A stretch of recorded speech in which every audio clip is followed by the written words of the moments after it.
Baghdad میں رہتے ہوئے بیت اللہ شریف کی زیارت۔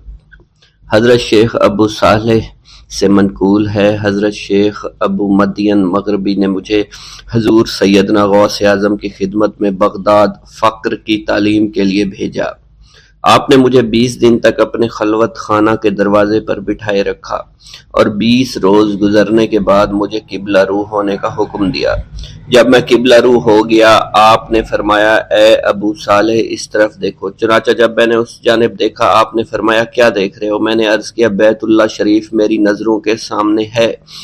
آپ نے مجھے حکم دیا کہ اب مغرب کی سمت دیکھو۔ میں نے اپنا چہرہ مغرب کی جانب کیا تو آپ نے دریافت فرمایا، کیا دیکھ رہے ہو؟ میں نے عرض کیا، میں اپنے مرشد پاک حضرت ابو مدین کو دیکھ رہا ہوں۔ ایک مرتبہ سنان نامی عیسائی پادری نے غوث اعظم کی محفل میں حاضر ہو کر سلام عرض کیا اور حاضرین میں کھڑے ہو کر بیان دیا کہ میں یمن کا رہنے والا ہوں۔ میں نے ارادہ کیا میں اسلام قبول کروں۔ اسی دوران میرے دل پہ یہ خیال پیدا ہوا کہ میں اس دور کی سب سے بڑی شخصیت کے دست مبارک پر کلمہ پڑھوں۔ اس سوچ کے دوران مجھے نیند آ گئی۔ خواب میں مجھے حضرت سیدنا عیسیٰ علیہ السلام کی زیارت نصیب ہوئی۔ آپ نے مجھ سے ارشاد فرمایا کہ تم بغداد شریف چلے جاؤ اور شیخ عبد القادر جیلانی کے دست حق پر اسلام قبول کرو، کیونکہ اس وقت وہ روئے زمین پر تمام لوگوں میں افضل و اعلیٰ ہیں۔ حضرت شیخ عمر الکیمانی رحمۃ اللہ علیہ سے منقول ہے، ایک مرتبہ حضرت سیدنا غوث اعظم کی خدمت میں 13 لوگ دائرہ اسلام میں داخل ہونے کے لیے حاضر ہوئے۔ ان لوگوں نے بیان کیا کہ ہم عرب کے عیسائی ہیں، ہم نے کلمہ پڑھنے کا ارادہ کیا، ابھی سوچ رہے تھے کہ کسی مرد کامل کے دست حق پر کلمہ پڑھیں۔ ہمیں ہاتف غیب سے آواز سنائی دی کہ بغداد جا کر شیخ عبد القادر جیلانی کے دست مبارک پر کلمہ پڑھو۔ حضرت ابو الحسن علی سے منقول ہے، فرماتے ہیں، ایک مرتبہ ایک جماعت کثیر کے ہمراہ حضرت سیدنا غوث اعظم کی زیارت باسعادت کے لیے روانہ ہوا۔ اسی دوران بے شمار لوگ میرے پاس آتے رہے، اپنی مشکلات کے حل کے لیے مجھ سے کہتے رہے، میں حضور سیدنا غوث اعظم سے ان کی سفارش کروں گا۔ حضرت ابو الحسن علی بن ملاعب القواس فرماتے ہیں، رستے میں ایک بد اخلاق لڑکا بھی ہمارے قافلے میں شامل ہو گیا۔ مجھے اس کا علم تھا کہ یہ اکثر و بیشتر ناپاک رہتا ہے اور بول و براز کے بعد استنجا بھی نہیں کرتا۔ حسن اتفاق کے حضور سیدنا غوث اعظم سے بھی رستہ میں ملاقات ہو گئی۔ حضرت ابو الحسن علی فرماتے ہیں، میں نے حضور سیدنا غوث اعظم کی خدمت میں لوگوں کے پیغامات پہنچائے اور پھر مجھ سمیت میرے ساتھ تمام موجودہ لوگوں نے آپ کے ہاتھ مبارک کو ازراہ عقیدت چومنا شروع کر دیا۔ وہ فرماتے ہیں، جب اس بد اخلاق لڑکے نے حضور سیدنا غوث اعظم رحمۃ اللہ علیہ کا ہاتھ مبارک چوما تو بے ہوش ہو کر زمین پر گر پڑا۔ جب اس کو ہوش آیا تو اس کے چہرہ پر داڑھی نمودار ہو چکی تھی اور اس نے آپ کے دست حق پر توبہ کی، پھر اس کا شمار نیکوں میں ہوا۔ حضرت شیخ زین الدین فرماتے ہیں، میں نے حضور سیدنا غوث اعظم سے علم حاصل کیا۔ اللہ عز و جل نے مجھے 1 سال میں اتنا علم دیا کہ دوسروں کو وہ علم 20 سال میں بھی نصیب نہ ہوا ہوگا۔ میں نے آپ سے مصر جانے کی اجازت طلب کی تو آپ نے فرمایا، دمشق پہنچ کر غازیوں کو مصر میں داخل ہونے کے لیے تیار پائے گا تاکہ اس پر قابض ہو جائیں، مگر ان سے کہنا وہ ہرگز کامیاب نہیں ہوں گے، ہاں دوسری مرتبہ وہ ضرور کامیاب ہوں گے۔ حضرت شیخ زین الدین فرماتے ہیں، جب میں دمشق پہنچا میں نے وہی حال پایا۔ آپ نے بیان فرمایا، میں نے ان سے کہا تو وہ نہ رکے۔ جب میں مصر پہنچا میں نے خلیفہ کو ان کو مقابلے کے لیے تیار کیا۔ میں نے خلیفہ سے کہا، گھبراؤ نہیں، تم کامیاب ہو جاؤ گے۔ جب غازی مصر پہنچے تو ان کو شکست ہوئی۔ شیخ زین الدین فرماتے ہیں، خلیفہ نے مجھے اپنا ندیم خاص مقرر کر دیا اور اپنے ہر راز سے مجھے واقفیت دے دی۔ پھر دوسری مرتبہ غازی آئے، انہوں نے مصر پر قبضہ کر لیا۔ مجھے حضور سیدنا غوث اعظم کے قول کے مطابق ہر ایک سے 1.5 لاکھ دینار ملے۔ مجھے مصر میں ہر خاص و عام میں مقبولیت حاصل ہو چکی تھی اور بے شمار لوگ میرے واعظ سے مستفیض ہونے لگے تھے۔ حضرت سیدنا غوث اعظم شیخ عبد القادر جیلانی کی خدمت میں ایک عورت حاضر ہوئی۔ آپ سے دعا کی درخواست کی کہ اس کے ہاں اولاد ہو آپ نے مراقبہ میں جا کر لوح محفوظ کا مشاہدہ کیا تو وہاں لکھا تھا اس عورت کی قسمت میں اولاد نہیں ہے۔ آپ نے اللہ کے حضور اس کے لیے دعا فرمائی۔ غیب سے ندا آئی اس کے ہاں اولاد نہیں، آپ اس کے حق میں دعا جاری رکھیں یہاں تک کہ غیب سے آپ کو ندا آئی کہ ہم نے آپ کی دعا کی بدولت اس کو 7 لڑکے عطا فرمائے۔ چنانچہ اس عورت کے ہاں یکے بعد دیگرے 7 لڑکوں کی دعا کی پیدائش ہوئی۔ حضرت شیخ ابو الخیر منقول ہے، فرماتے ہیں میں شیخ ابو حسن اور شیخ خلیل بن احمد اور شیخ ابو عبداللہ کی خدمت میں حاضر تھے۔ آپ نے فرمایا تم سب اپنی اپنی حاجات بیان کرو، میں انشاءاللہ تمہاری حاجات پوری کروں گا۔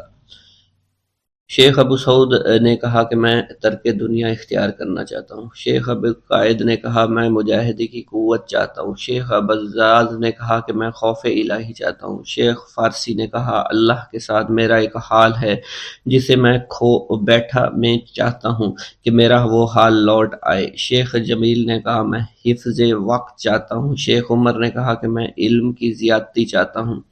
حضرت شیخ ابو الخیر محفوظ فرماتے ہیں حضور سیدنا غوث اعظم نے فرمایا انشاءاللہ تم سب کی حاجات جلدی پوری ہوں گی۔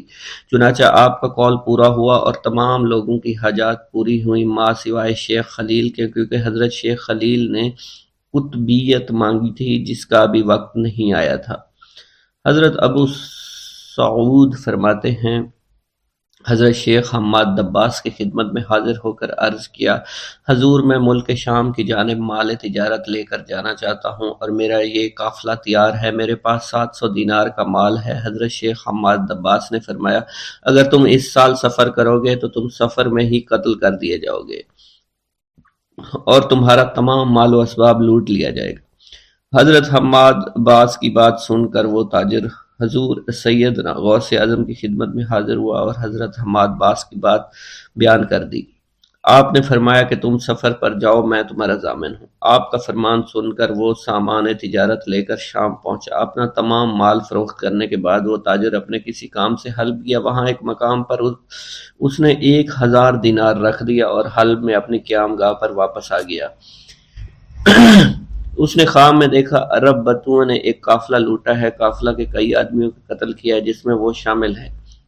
اس کے بعد وہ بیدار ہوا، گھبرا کر اس جگہ پہنچا جہاں اس نے 1000 دینار رکھے تھے۔ اس کے دینار وہیں پر رکھے اس کو مل گئے۔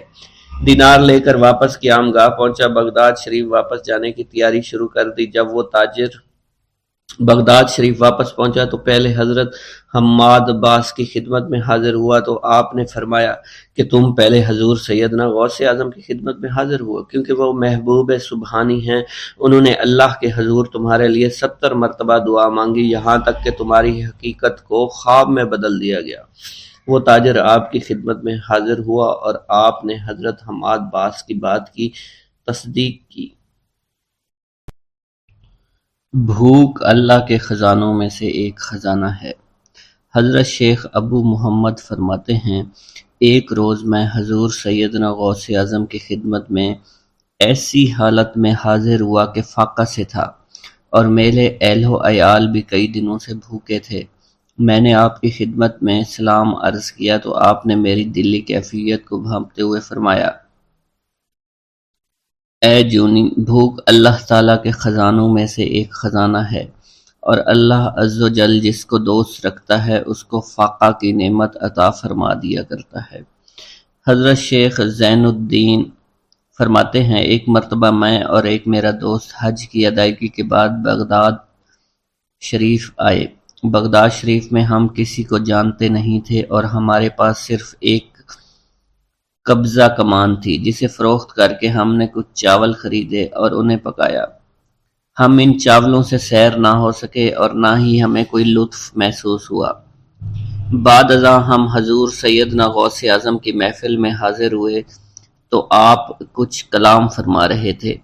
ہمیں دیکھتے ہی آپ نے اپنا کلام قطع کر لیا اور فرمانے لگے حجاز مقدس سے کچھ مہمان آئے اور ان کے پاس قبضہ کمان کے سوا کچھ نہ تھا جسے انہوں نے فروخت کر کے چاول خریدے اور انہیں پکا کر کھایا، لیکن نہ ہی وہ سیر ہوئے اور نہ ہی لطف اندوز۔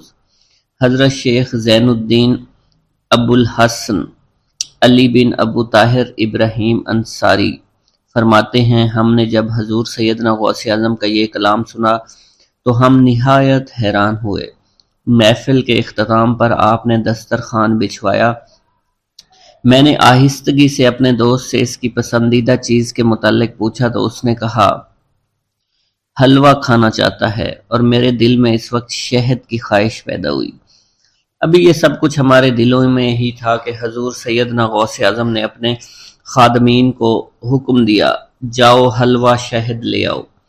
خادمین نے حکم کی، تعمیل کی اور حلوہ اور شہد ہمارے سامنے لا کر رکھ دیا۔ آپ کا اس طرح ہمارے دلوں کی بات پر مطلع ہونے سے ہم حیران رہ گئے۔ حضرت ابو حفص عمر بن صالح بغدادی ایک مرتبہ اپنی اونٹنی کو ہانکتے ہوئے حضور سیدنا غوث اعظم کی خدمت میں حاضر ہوئے۔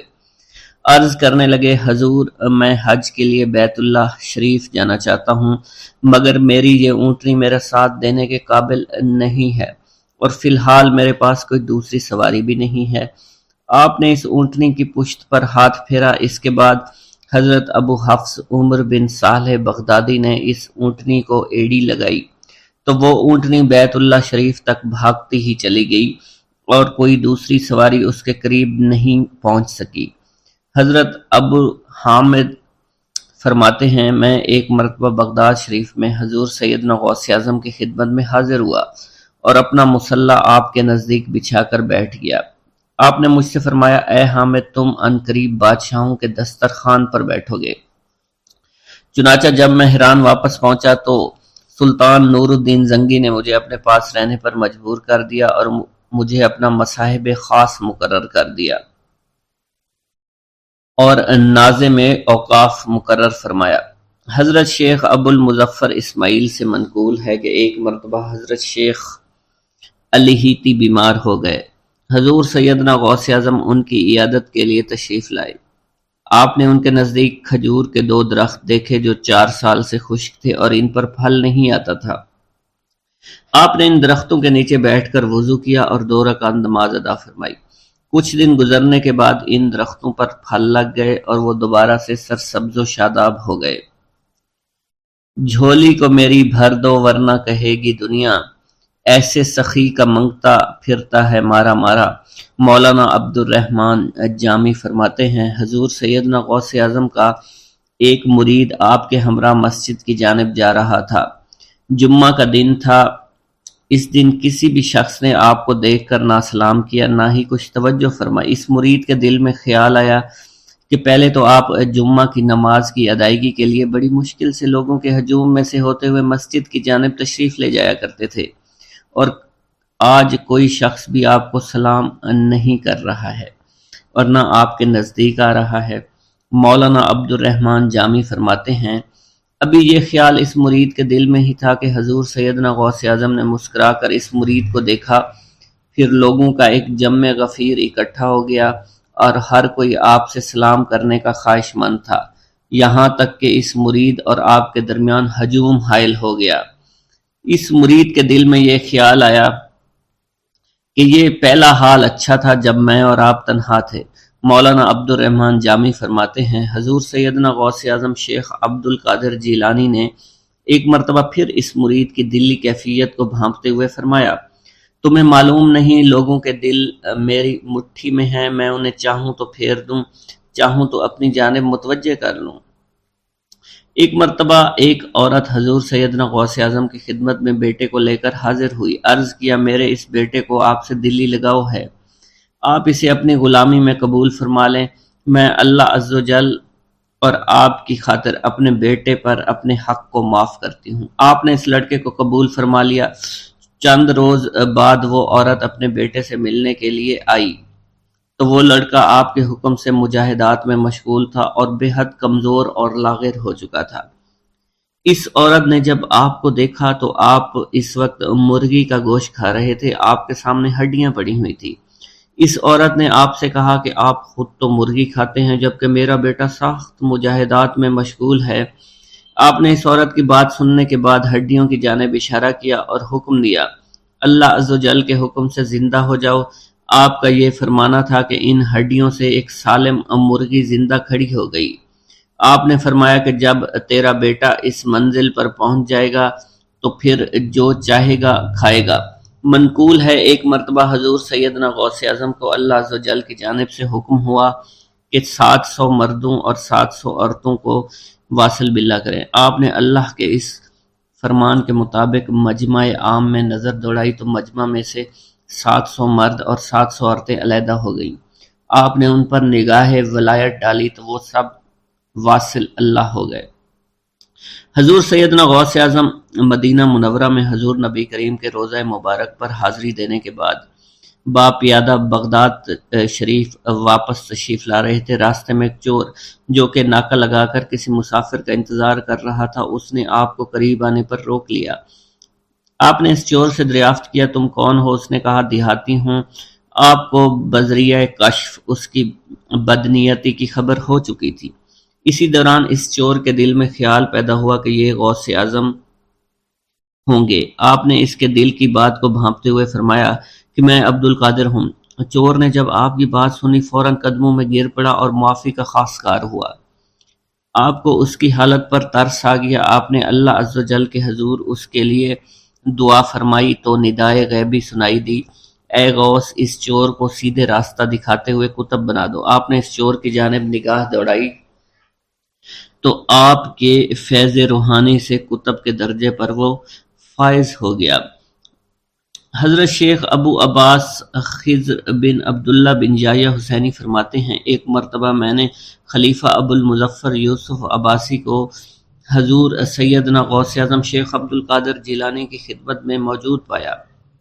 اس نے آپ سے کسی کرامت کو دیکھنے کی درخواست کی اور کہا کہ اس سے میرا دل مطمئن ہو جائے گا۔ حضور سیدنا غوث اعظم حضرت سیدنا شیخ عبد القادر جیلانی نے خلیفہ سے پوچھا کہ تو کیا چاہتا ہے؟ اس نے کہا کہ ایک سیب، اور اس وقت عراق میں سیبوں کا موسم نہ تھا۔ آپ نے اپنے دستے مبارک فضا میں بلند کیا اور دیکھتے ہی دیکھتے آپ کے ہاتھ میں 2 سیب آ گئے۔ آپ نے ایک سیب ابو المظفر کو دیا اور دوسرا خود رکھ لیا۔ ابو المظفر نے جب اپنا سیب چیرا تو اس میں سے کیڑا نکل آیا۔ اس نے جب اپنا سیب چیرا تو یہ اندر سے سفید تھا، اس میں سے کستوری کی خوشبو آ رہی تھی۔ ابو المظفر نے وجہ دریافت کی تو آپ نے فرمایا اس سیب میں سے کیڑا اس وجہ سے نکلا کیونکہ اس سیب کو ظالم کا ہاتھ لگا ہوا تھا۔ حضرت شیخ ابو محمد سے مروی ہے ایک مرتبہ میں حضور سیدنا غوث اعظم کی خدمت میں بغداد شریف حاضر ہوا۔ کچھ دنوں تک آپ کے ہاں قیام پذیر رہا اور روحانی فیوز و برکات سے مالا مال ہوا۔ بعد ازاں جب میں واپس اپنے ملک مصر روانہ ہونا لگا تو آپ نے مجھ سے فرمایا کہ کبھی کسی سے کوئی چیز مت مانگنا۔ پھر آپ نے اپنی انگشت شہادت میرے منہ میں ڈالی اور فرمایا کہ اسے اچھی طرح چوسو۔ چنانچہ میں نے آپ کے فرمان کے مطابق ایسا ہی کیا۔ جب میں آپ سے اجازت لینے کے بعد واپس اپنے ملک مصر روانہ ہوا تو بغداد شریف سے مصر تک کی طویل مسافت کے دوران مجھے کچھ بھوک محسوس نہیں ہوئی اور میں جوں جوں آگے بڑھتا رہا اپنے جسم میں توانائی کو پہلے سے زیادہ پاتا۔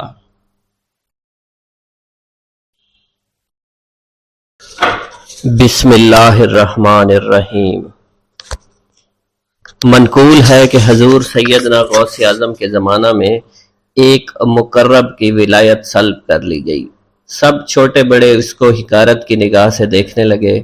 اس نے 360 اولیاء اللہ سے التجا کی کہ وہ اس کے حق میں دعا فرمائیں، لیکن اس کا نام لوح محفوظ پر اشتیاق کی فہرست میں لکھ دیا گیا۔ ان اولیاء اللہ نے اس کو بتایا کہ تم کامیاب نہیں ہوں گے۔ اس کے چہرے کا رنگ سیاہ پڑ گیا۔ اس شخص نے حضور سیدنا غوث اعظم شیخ عبد القادر جیلانی کی خدمت میں حاضر ہو کر دعا کی درخواست کی۔ آپ نے فرمایا تم اللہ عز و جل کی بارگاہ میں مردود ہو گئے ہو، مگر میں تمہیں اللہ کے اذن میں مقبول بنا سکتا ہوں۔ پھر حضور سیدنا غوث اعظم نے اس کے لیے بارگاہ الہی میں دعا فرمائی تو غیب سے ندا آئی، کیا تمہیں معلوم ہے کہ تم سے پہلے بھی 360 اولیاء اللہ اس کے لیے سفارش کر چکے ہیں، لیکن اس کا نام لوح محفوظ پر اشتیاق کی فہرست میں لکھا جا چکا ہے۔ یا الہی تو مردود کو مقبول، مقبول کو مردود بنانے پر قادر ہے۔ اگر تیری منشا یہی ہے تو نے اس کو مقبول بنانے کے لیے مجھ سے دعا کیوں کروائی؟ غیبی ندا آئی، اے عبد القادر، اسے میں نے تمہارے سپرد کیا، تم اسے جو چاہے بنا دو۔ چنانچہ آپ کی دعا سے وہ پھر سے بارگاہ الہی میں مقبول ہو گیا۔ حضرت شیخ ابو صالح سے منقول ہے، حضرت شیخ ابو مدین مغربی نے مجھے حضور سیدنا غوث اعظم شیخ عبد القادر جیلانی کی خدمت میں بغداد فقر کی تعلیم کے لیے بھیجا۔ آپ نے مجھے 20 دن تک اپنے خلوت خانہ کے دروازہ پر بٹھائے رکھا اور 20 روز گزرنے کے بعد مجھے قبلہ رو ہونے کا حکم دیا گیا۔ جب میں قبلہ رو ہو گیا، آپ نے فرمایا، اے ابو صالح اس طرف دیکھو۔ چنانچہ میں نے اس جانب دیکھا تو آپ نے فرمایا کیا دیکھ رہے ہو؟ میں نے عرض کیا بیت اللہ شریف میری نگاہوں کے سامنے ہے۔ آپ نے مجھے حکم دیا کہ اب مغرب کی سمت دیکھو۔ میں نے اپنا چہرہ مغرب کی جانب کیا تو آپ نے فرمایا کہ اب کیا دیکھ رہے ہو؟ میں نے عرض کیا کہ میں اپنے مرشد پاک حضرت ابو مدین کو دیکھ رہا ہوں۔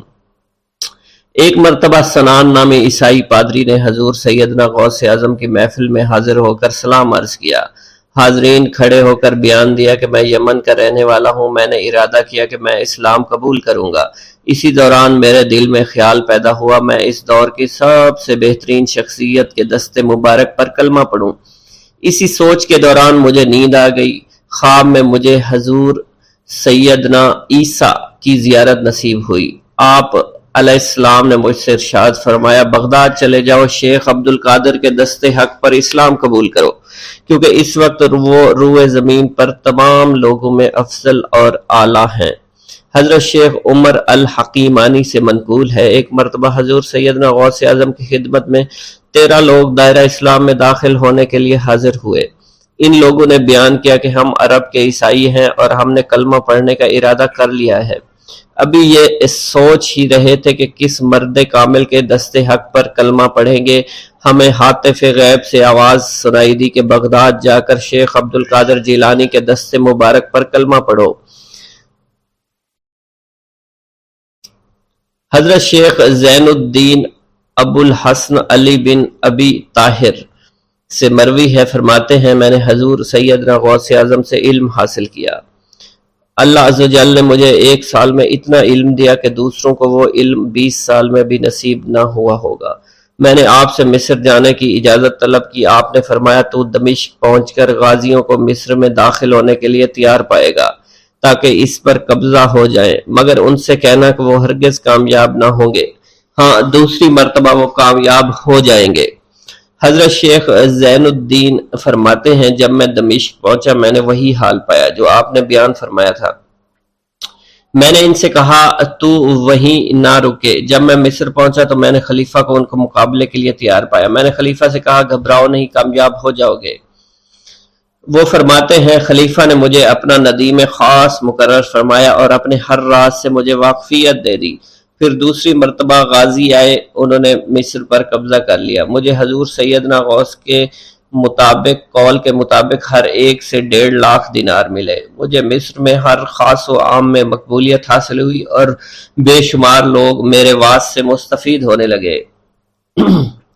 حضرت شیخ ابو الخیر سے منقول ہے، فرماتے ہیں میں شیخ ابو محمد حسن، شیخ ابو قاسم، شیخ ابو حفظ کی خدمت میں حاضر ہوئے۔ آپ نے فرمایا تم سب اپنی اپنی حاجات بیان کرو، میں انشاءاللہ تمہاری حاجات پوری کروں گا۔ شیخ ابو سعید نے کہا کہ میں ترک دنیا اختیار کرنا چاہتا ہوں۔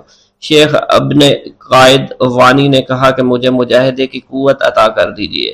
شیخ بزاز نے کہا خوف الہی چاہتا ہوں۔ شیخ فارسی نے کہا اللہ کے ساتھ میرا ایک حال ہے جسے میں کھو بیٹھا ہوں، چاہتا ہوں میرا وہ حال لوٹ آئے۔ شیخ جمیل نے کہا میں حفظ کرنا چاہتا ہوں۔ شیخ عمر نے کہا میں علم کی زیادتی چاہتا ہوں۔ شیخ خلیل نے کہا میں چاہتا ہوں مجھے موت نہ آئے، یہاں تک کہ مجھے مقام قطبیت پر فائز کیا جائے۔ شیخ ابو البرکات نے کہا کہ میں محبت الہی میں استغراق چاہتا ہوں۔ شیخ ابو عبداللہ نے کہا کہ میں نائب وزیر بننا چاہتا ہوں۔ شیخ ابو مفتوح نے کہا کہ میں خلیفہ کے گھر کا استاد بننا چاہتا ہوں۔ حضرت شیخ ابو الخیر فرماتے ہیں حضور سیدنا غوث اعظم نے فرمایا انشاءاللہ تم سب کی حاجات جلد پوری ہوں گی۔ چنانچہ آپ کا قول پورا ہوا اور تمام لوگوں کی حاجات پوری ہوئیں ماں سوائے شیخ خلیل کے، کیونکہ حضرت شیخ خلیل نے قطبیت مانگی تھی جس کا وقت ابھی نہیں آیا تھا۔ حضرت ابو السعد عبداللہ سے مروی ہے کہ میری کنواری بیٹی فاطمہ گھر کی چھت پر چڑھی تو اسے کوئی چیز اٹھا کر لے گئی۔ اس وقت میری بیٹی کی عمر 16 برس تھی۔ میں حضور سیدنا غوث اعظم شیخ عبد القادر جیلانی کی خدمت میں حاضر ہوا اور سارا ماجرا ان کے گوش گزار کر دیا۔ آپ نے فرمایا تم آج رات کو کرخ کے ویرانے میں جاؤ اور تل خمس 5واں ٹیلا کے پاس جا کر بیٹھ جاؤ اور اپنے ارد گرد دائرہ کھینچ لو۔ دائرہ کھینچتے وقت بسم اللہ علی نیت عبد القادر کے الفاظ پڑھنا۔ جب رات بڑھے گی جنوں کے گروہ مختلف شکلوں میں تیرے نزدیک سے گزریں گے، تم انہیں دیکھ کر خوف زدہ مت ہونا۔ جب صبح ہو جائے گی تو جنوں کا بادشاہ جماعت کے ہمراہ گزرے گا، وہ تجھ سے تیری حاجت پوچھے گا، تو اسے بتانا عبد القادر نے بھیجا ہے اور میری حاجت یہ ہے۔ ابو سعید فرماتے ہیں میں نے حکم کی تعمیل کی، آپ کے فرمان کے مطابق ڈراؤنی شکلوں والے لوگ گزرے مگر دائرہ کے نزدیک کوئی نہ آ سکا، یہاں تک کہ صبح جنوں کا بادشاہ گھوڑے پر سوار ہو کر آیا۔ اس کے ساتھ ایک کثیر جماعت بھی تھی۔ اس نے مجھ سے کہا میری حاجت پوچھی۔ میں نے اسے حضور سیدنا غوث اعظم کا پیغام پہنچاتے ہوئے کہا اور اپنی حاجت بیان کی۔ میری بات سن کر وہ بادشاہ گھوڑے سے اترا، زمین کو بوسہ دیتے ہوئے دائرہ کے کنارے بیٹھ گیا۔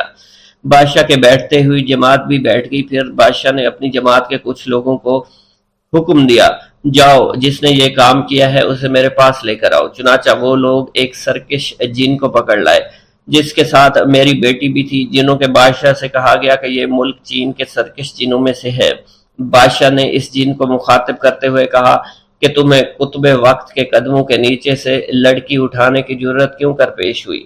اس سرکش جن نے کہا کہ میں اس لڑکی پر عاشق ہو گیا تھا۔ بادشاہ جن نے اس سرکش جن کو سر قلم کرنے کا حکم دیا اور میری بیٹی مجھے واپس لوٹا دی۔ میں نے بادشاہ جن سے کہا کہ تم نے حضور سیدنا غوث اعظم کا حکم بجا لانے میں کوئی کسر نہ چھوڑی۔ بادشاہ جن نے کہا کہ وہ گھر بیٹھے ہم جیسے سرکشوں کو دیکھ لیتے ہیں، خواہ کتنی ہی دور کیوں نہ بیٹھے ہوں۔ جب اللہ عز و جل کوئی قطب مقرر کرتا ہے تو اسے جن و انس پر قدرت عطا فرما دیتا ہے۔ تفریح الخاطر میں منقول ہے حضور سیدنا غوث اعظم کے وصال کے بعد ایک شخص جو کہ عرصہ دراز سے مرشد کامل کی تلاش میں تھا اور وہ آپ کا شورا سننے کے بعد آپ کی خدمت میں بغداد شریف پہنچا۔ جب اس شخص کو معلوم ہوا کہ آپ وصال فرما گئے ہیں تو وہ آپ کی قبر مبارک پر حاضر ہوا اور آداب زیارت بجا لایا۔ آپ اپنی قبر مبارک سے باہر تشریف لائے، اس کا ہاتھ پکڑ کر اسے سلسلہ عالیہ قادریہ میں بیعت فرما دیا اور اس کی جانب خصوصی توجہ فرمائی۔ حضرت ابو بکر ارقیمی فرماتے ہیں میں ابتدائی عمر میں شتر بانی کا کام کیا کرتا تھا۔ ایک مرتبہ مجھے ایک شخص کے ساتھ حج کرنے کا اتفاق ہوا۔ اس شخص کو یہ خطرہ لاحق ہوا کہ وہ عنقریب مر جائے گا۔ اس نے مجھے ایک چادر اور 10 دینار دیے اور فرمایا یہ میری امانت، تم بغداد شریف واپس جا کر حضور سیدنا غوث اعظم شیخ عبد القادر جیلانی رحمۃ اللہ علیہ کی خدمت میں پیش کر دینا۔ حضرت ابو بکر القیمی فرماتے ہیں کہ میں اس وصیت کے کچھ دنوں بعد اس شخص کا انتقال ہو گیا۔ میں جب بغداد شریف تشریف لایا تو لالچ میں پھنس گیا۔ میرے دل میں خیال آیا ان چیزوں کے متعلق کسی کو کچھ علم نہیں ہے، چنانچہ میں نے وہ چادر اور 10 دینار اپنے پاس رکھ لیے۔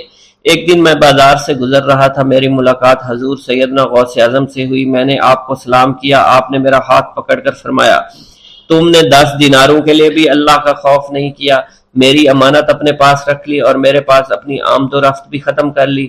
حضرت ابو بکر ارقیمی فرماتے ہیں کہ حضور سیدنا غوث اعظم کی بات سن کر مجھ پر غشی طاری ہو گئی اور جب مجھے ہوش آیا میں نے وہ چادر اور 10 دینار لا کر آپ کی خدمت میں پیش کیے اور معافی کا خواستگار ہوا۔ واللہ عالم۔ بسم اللہ الرحمن الرحیم۔ حضور سیدنا غوث اعظم کی پرورش نہایت ہی بابرکت ماحول میں ہوئی۔ آپ نے ابتدا میں گوشہ نشینی اختیار کی اور خود کو دنیاوی غلاظتوں سے پاک رکھا۔ آپ نے 51 برس کی عمر میں شادی کی۔ جب آپ سے اس کے بارے میں دریافت کیا گیا تو آپ نے فرمایا جب مجھے حضور نبی کریم صلی اللہ علیہ وسلم نے نکاح کی اجازت دی تو میں نے نکاح کر لیا۔ حضور سیدنا غوث اعظم رحمۃ اللہ علیہ نے اپنی ذات کو اللہ عز و جل کی خوشنودی کے لیے وقف کر رکھا تھا۔ آپ کی راتیں جاگ کر گزرتی تھی اور ساری رات آپ مراقبہ اور مشاہدہ میں گم رہتے تھے۔ آپ کی عادت مبارکہ تھی کہ آپ سجدہ کو دراز کرتے تھے اور بیٹھ کر مراقبہ فرماتے تھے۔ اسی دوران آپ کا جسم مبارک نورانی شعاؤں کے زیر اثر ہوتا تھا اور کئی مرتبہ آپ ان نورانی شعاؤں میں غائب ہو جایا کرتے تھے۔ حضور شیخ ابو عبداللہ بن حسنین بن ابی فضل فرماتے ہیں کہ سیدنا غوث اعظم کے بعض دہقانی مریدین ہر سال آپ کے لیے گیہوں بوتے تھے اور جائز طریقہ سے اسے پالتے تھے۔ پھر آپ کے بعض مریدین اسے پیستے آپ کے لیے ہر روز 4 یا 5 روٹیاں پکاتے اور شام کو آپ کے پاس روٹیاں لے کر آتے تھے۔ آپ حاضرین میں ایک ایک ٹکڑا تقسیم کر دیتے اور جو بچ جاتا وہ اپنے لیے رکھ لیتے تھے۔ حضرت شیخ خضر حسینی سے منقول ہے کہ حضور سیدنا غوث اعظم نے ایک شکستہ دل فقیر کو دیکھا۔ آپ نے اس سے اس کی کیفیت کے متعلق دریافت کیا تو اس نے کہا کہ میں آج دریا کے کنارے گیا اور ملاح سے کہا کہ وہ مجھے دریا کے پار لے جائے۔ اس نے انکار کر دیا۔ میں اپنے اس افلاس کے سبب پریشان اور شکستہ دل ہوں۔ ابھی اس فقیر کا کلام جاری تھا کہ ایک شخص آپ کی خدمت میں حاضر ہوا اور 30 دینار آپ کی خدمت میں پیش کر دیے۔ آپ نے وہ دینار اس فقیر کو دے دیے اور فرمایا کہ اس ملاح سے کہنا کہ کسی فقیر کا سوال رد مت کیا کرے۔ حضرت شیخ معمر کا بیان ہے کہ میں نے حضور سیدنا غوث اعظم سے زیادہ کسی کو درگزر فرمانے والا نہیں دیکھا۔ آپ کی عطا کا یہ عالم تھا کہ ایک محفل میں 400 لوگوں کو ولایت کے مقام اعلیٰ تک پہنچا دیا کرتے تھے۔ بھوکوں کو کھانا کھلانا اور بیواؤں کی حاجت روائی کرنا آپ کا معمول تھا۔ جب کسی بیمار کے متعلق سنتے فوراً اس کی عیادت کے لیے تشریف لے جایا کرتے۔ فقراء کو آپ کے در سے بغیر سوال کیے عطا ہو جایا کرتا۔ حضور سیدنا غوث اعظم نے فرمایا کہ مخلوق سے کنارہ کشی سے قبل علم حاصل کرو، کیونکہ جو شخص علم کے بغیر عبادت کرتا ہے وہ اصلاح سے زیادہ فساد میں مبتلا ہو جاتا ہے۔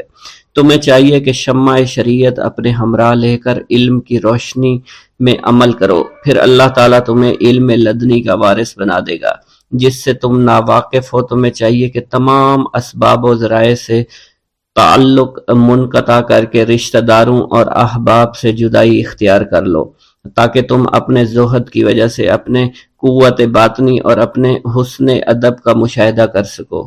خدا کے علاوہ تمام عالم اسباب سے اس خوف سے منقطع ہو جاؤ تاکہ تمہاری شمع معرفت نہ بجھ جائے، اور جب تم 40 دن ایک چلہ اپنے رب کے لیے مخصوص کر دو گے تو تمہارے قلب سے حکمت کے چشمے جاری ہو جایا کریں گے اور تم معرفت الہی کی تپش کا مشاہدہ کرنے لگو گے، جس کو حضرت موسیٰ علیہ السلام نے اپنے شجر قلب پر محسوس کیا تھا۔ اس کیفیت کے بعد تم اپنے نفس و خواہش، اپنے شیطان، اپنی طبیعت اور اپنے وجود سے کہو گے کہ ٹھہر جا، میں نے اس آگ کا مشاہدہ کر لیا ہے جو قلب موسیٰ علیہ السلام سے روشن ہوئی تھی۔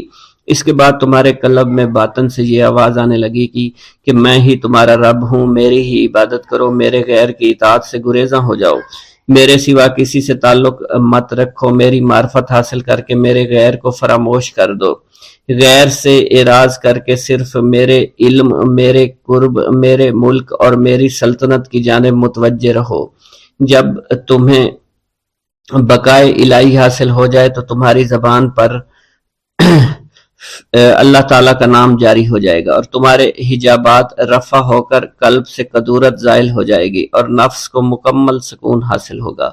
پھر جب اس کے الطاف غالب آ جائیں تو تمہیں خطاب کیا جائے گا، اے قلب فرعون، نفس کی طرف توجہ کر اور ان کو راہ ہدایت پر چلا، میری جانب آ جا اور ان سے کہہ دے کہ میرا ہی اتباع کریں، پھر انہیں رشد کے راستے پر ہدایت کر کے ان سے تعلق قائم کر، اس کے بعد پھر قطع تعلق کر کے دوبارہ استوار ہو کر آ جا اور اسی طرف استوار ہو کر دیکھتا رہے۔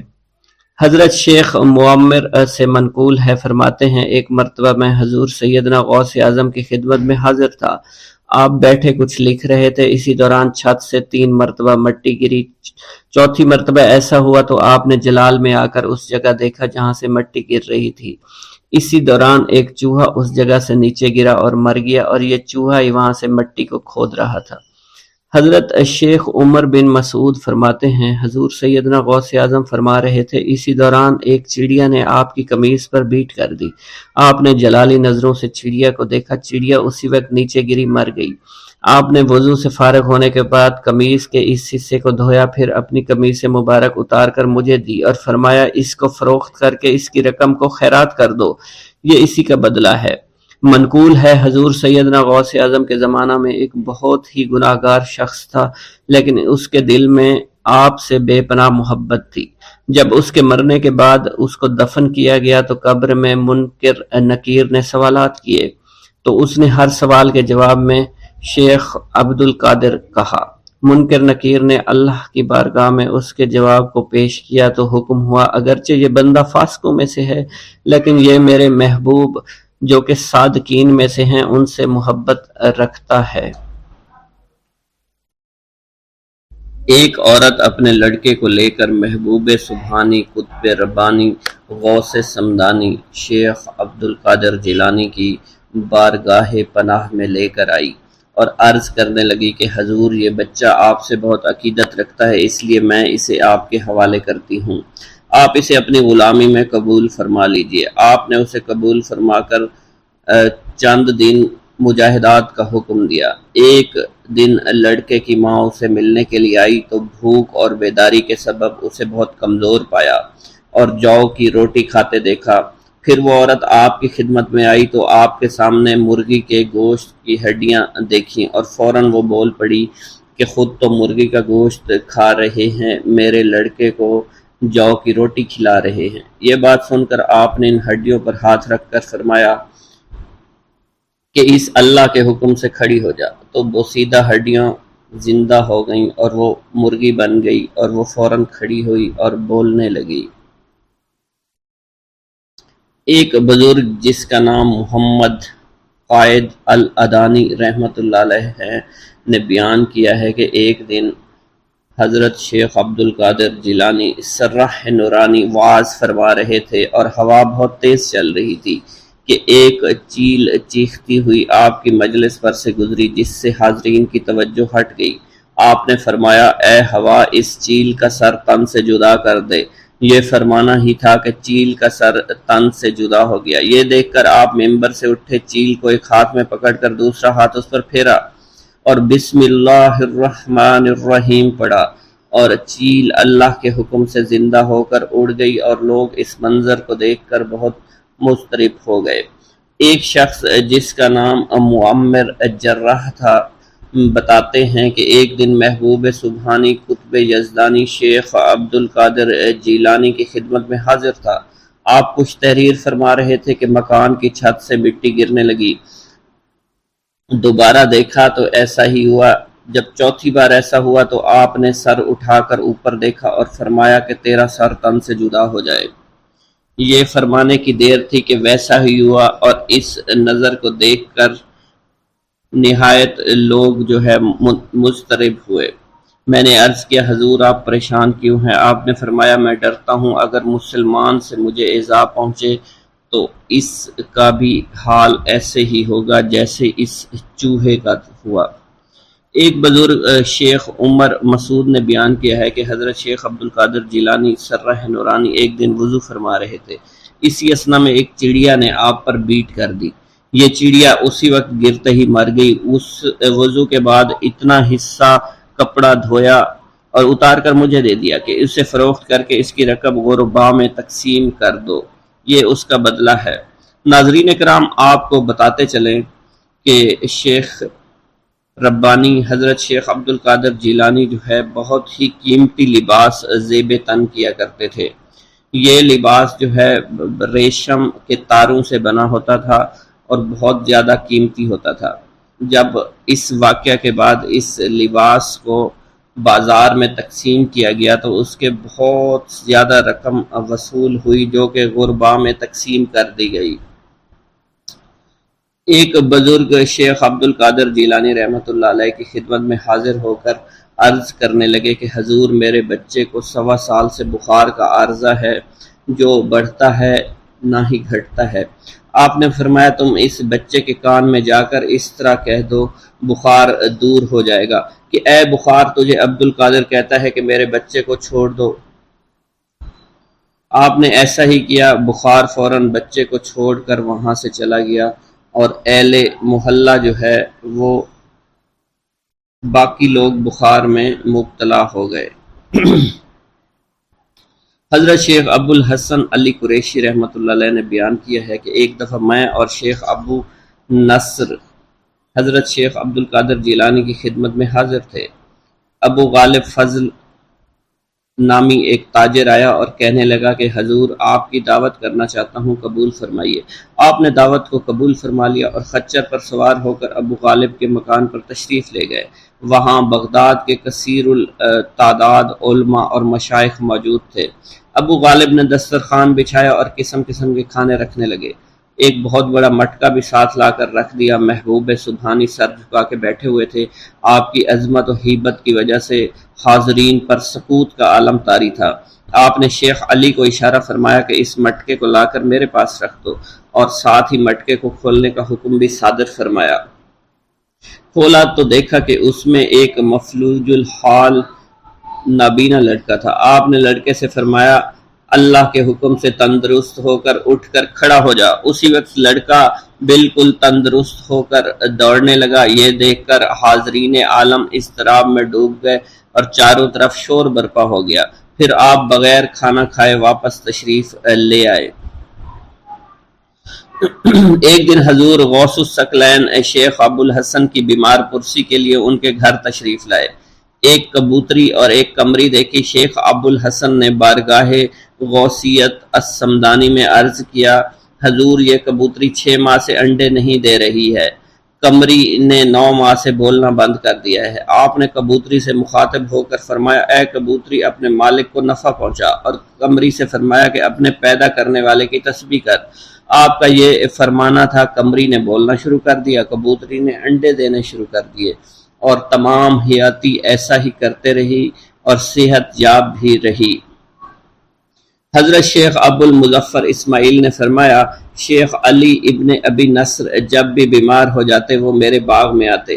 ایک دفعہ عالم مرض میں میرے باغ میں آئے۔ محبوب سبحانی حضرت شیخ عبد القادر جیلانی نے آپ کی بیمار پرسی کے لیے بھی وہ باغ میں تشریف لے آئے۔ باغ میں کھجور کے 2 درخت تھے جو خشک ہو چکے تھے، 4 سال سے پھل نہیں دے رہے تھے۔ اس کو کاٹنے کا ارادہ کر ہی رہے تھا، حضور غوث سمدانی اٹھے اور ایک درخت کے نیچے آپ نے وضو فرمایا اور دوسرے کے نیچے 2 رکعت نماز ادا فرمائی۔ ان پر 1 ہفتہ کے اندر پھل آنا شروع ہو گئے، حالانکہ اس وقت کھجور کے پھل کا موسم بھی نہیں تھا۔ حضرت شیخ ابو مالک زیال کا بیان ہے، ایک دن میں حضور محبوب سبحانی غوث سمدانی شیخ عبد القادر جیلانی کے مدرسہ میں کھڑا تھا۔ آپ نے اپنے گھر سے عصا لیے باہر تشریف لائے۔ مجھے یوں محسوس ہوا آج آپ اپنے عصا سے کسی کرامت کا ظہور فرمائیں گے۔ آپ نے مسکراتے ہوئے میری طرف دیکھا اور عصا کو زمین میں گاڑ دیا۔ عصا زمین پر گاڑتے ہی روشن ہو چکا اور بدستور 1 گھنٹہ چمکتا رہا۔ اس کی منور شعاؤں سے اطراف و کناف بھی چمک اٹھے، اس کی روشنی آسمان کی طرف بھی چڑھتی تھی۔ پھر جب 1 گھنٹہ کے بعد آپ نے اسے اٹھایا تو عصا جیسا پہلے تھا ویسا ہی ہو گیا۔ اس کے بعد آپ نے فرمایا، تمہاری یہی خواہش تھی نا جو تم نے دیکھا۔ ایک دفعہ دریائے دجلہ میں اس قدر پانی آیا کہ بغداد کے ارد گرد بھی پانی چڑھ آیا۔ دیہاتی لوگ گھبرا کر حضور غوث سمدانی شیخ عبد القادر جیلانی کی خدمت میں حاضر ہوا اور عرض کی۔ آپ نے اپنا عصا مبارک لیا اور دجلہ کے کنارے تشریف لے گئے اور عصا دجلہ کے کنارے پر گاڑ کر فرمایا کہ بس اس سے آگے نہ بڑھنا۔ پانی فوراً اتر کر اپنی اصلی حد پر پہنچ گیا۔ بسم اللہ الرحمن الرحیم۔ ناظرین گرامی، روایت میں آتا ہے کہ قطب الاقطاب حضرت شیخ عبد القادر جیلانی الحسنی والحسینی الجیلانی حضرت غوث اعظم شیخ عبد القادر جیلانی رحمۃ اللہ علیہ جب نماز ادا کرتے تو بہت زار و قطار رویا کرتے، یعنی گریہ زاری کیا کرتے تھے۔ روتے روتے آپ کی ہچکی بن جایا کرتی تھی۔ جب آپ رحمۃ اللہ علیہ مسجد میں اپنے مریدین اور شاگردوں کے ساتھ با جماعت نماز پڑھتے، اللہ پاک کی محبت اور عشق میں اتنے ڈوب کر عبادت کرتے کہ ان کے شاگرد آپ کی رقت آمیزی کو دیکھ کر، یعنی رونے کے انداز کو دیکھتے اور کہتے اگر اصل نماز دیکھنی ہے تو غوث پاک کی نماز کو دیکھا جائے۔ تو ایک بار کا ذکر ہے کہ آپ رحمۃ اللہ علیہ عراق کی مسجد میں سے با جماعت نماز پڑھ کر باہر نکلے، آپ کے مریدین بھی آپ کے ساتھ تھے۔ آپ نے دیکھا کہ اسی محلے میں کچھ بچے اخروٹ کے ساتھ کھیل رہے ہیں۔ آپ بچوں سے بہت پیار کیا کرتے تھے، گویا کہ خود بچپن میں کبھی بچوں کی طرح کھیل کود نہیں کر سکے، لیکن بچوں کو دیکھ کر آپ مسکراتے تھے۔ آپ آگے بڑھنے لگے اور مریدین کی بڑی جماعت بھی آپ کے ساتھ تھی۔ ابھی آپ زیادہ دور نہیں گئے تھے کہ ان بچوں نے ایک دوسرے کے کان میں کچھ بولنا شروع کر دیا اور اشارے میں باتیں کرنے لگے کہ کیا خیال ہے کہ جو بابا جی سب سے نمایاں ہیں، نورانی چمکتے ہوئے چہرے والے ہیں، سب سے آگے چل رہے ہیں، ان کو بولا جائے جو فرمائش ہمیں کرنی ہے ان سے کر دیں، کیا یہ ہمیں ڈانٹیں گے تو نہیں؟ تو کچھ سمجھدار بچے ہم زبان ہوئے اور کہا نہیں نہیں، یہ جو بابا ہے نا بہت اچھے ہیں، ان سے جو کچھ کہو گے انہوں نے وہ ہماری بات پوری کرنی ہے، ہم ان سے ایک میٹھی اور لذیذ چیز آج منگواتے ہیں۔ تو ان میں سے ایک بچہ جو سب سے بڑا تھا پاس آیا اور کہا بابا میری بات سنیں۔ آپ نے بہت پیار اور شفقت سے اس کے سر پر ہاتھ رکھا اور کہا بیٹا کہو۔ اس نے کہا کہ میرا دل کر رہا ہے کہ میں آپ سے کچھ مانگوں۔ آپ نے فرمایا کہ کہو بیٹا کیا چاہتے ہو؟ وہ کہنے لگا کہ مجھے آپ اس فلاں جلیبی والے سے جلیبی لا کر دے سکتے ہیں، میرا کھانے کا بہت دل کر رہا ہے۔ میں چلا جاتا لیکن بابا میری باری آنے والی ہے، جب تک میں جلیبی لے کر وہاں آؤں گا میری باری چلی جائے گی۔ آپ رحمت اللہ علیہ کے وہاں کے مشہور بزرگ بڑے سردار لوگ ہیں، آپ کے خادمین آپ کے نوکر بننے کے لیے جان کی بازی لگانے کو تیار رہتے ہیں۔ ادھر وہ بچے آپ کے رتبے کو بھی دیکھ رہے تھے اور یہ بھی دیکھ رہے تھے کہ آپ کون سی شخصیت ہے، لیکن پھر بھی اتنے سارے لوگوں کو چھوڑ کر آپ سے وہ بچہ کہتا ہے کہ بابا مجھے جلیبی لا کر دے دیں۔ بابا جی نے کہا کہ ٹھیک ہے میں لا کر دے دیتا ہوں۔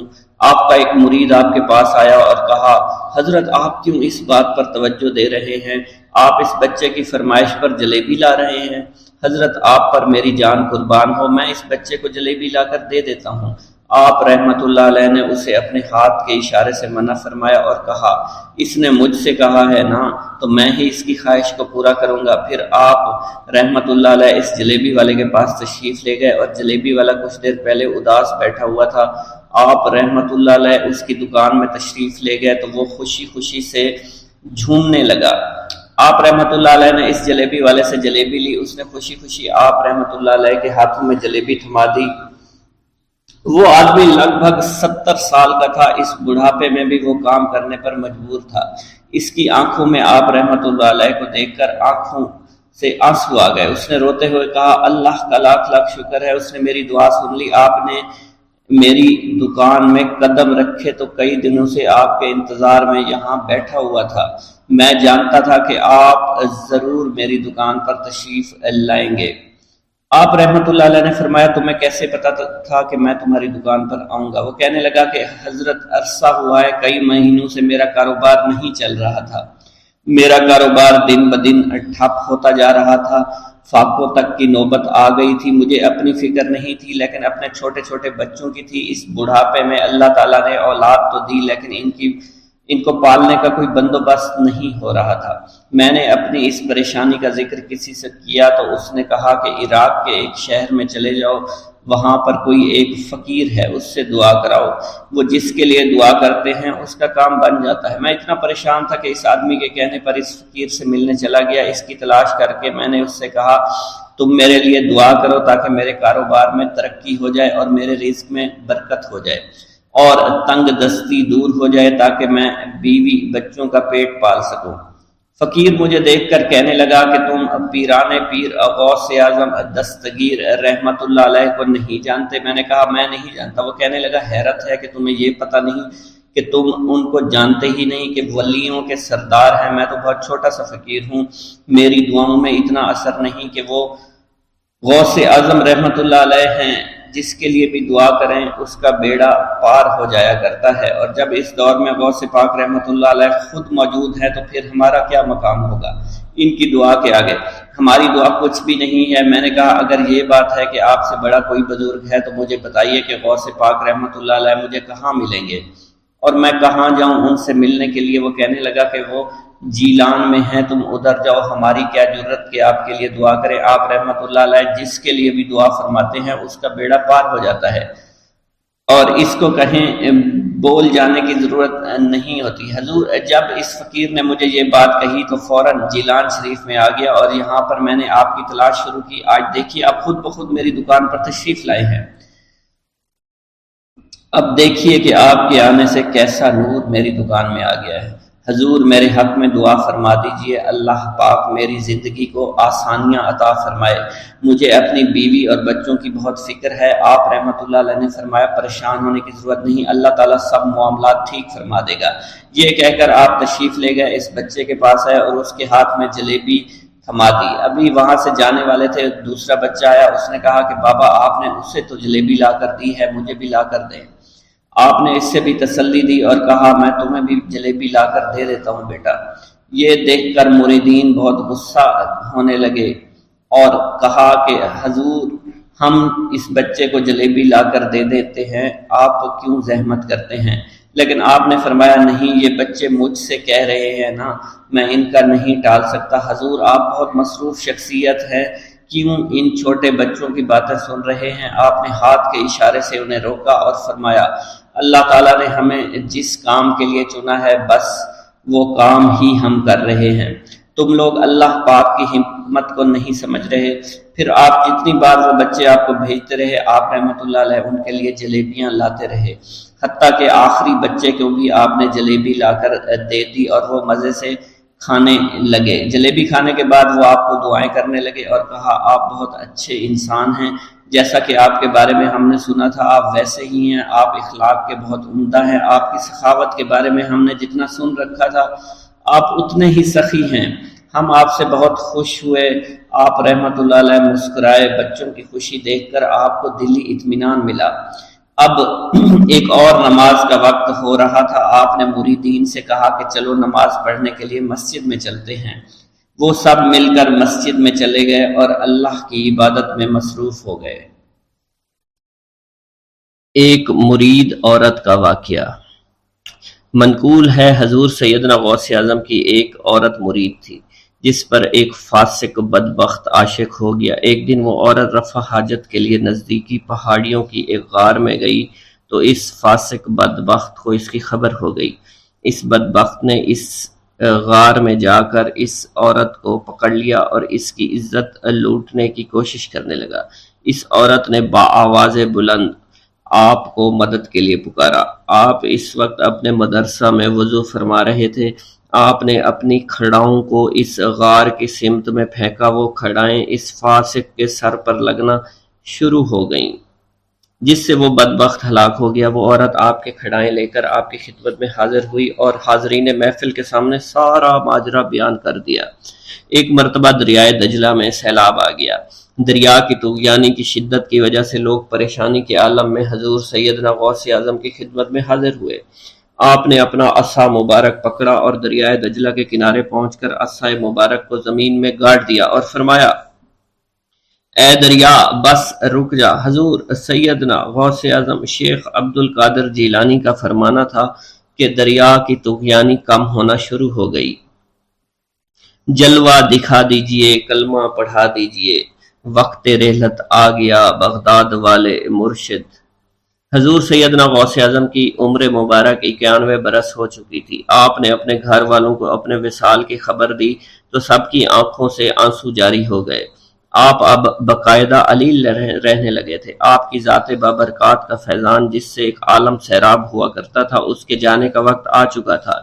آپ نے اپنے صاحبزادے حضرت سید عبدالوہاب رحمۃ اللہ علیہ سے فرمایا، تم میرے پاس سے ہٹ جاؤ کیونکہ میں بظاہر تمہارے ساتھ ہوں مگر میرا باطن صرف اللہ کے ساتھ ہے۔ اس وقت کچھ لوگ یہاں تشریف لانے والے ہیں، تم ان کے لیے جگہ کو فراخ کر دو۔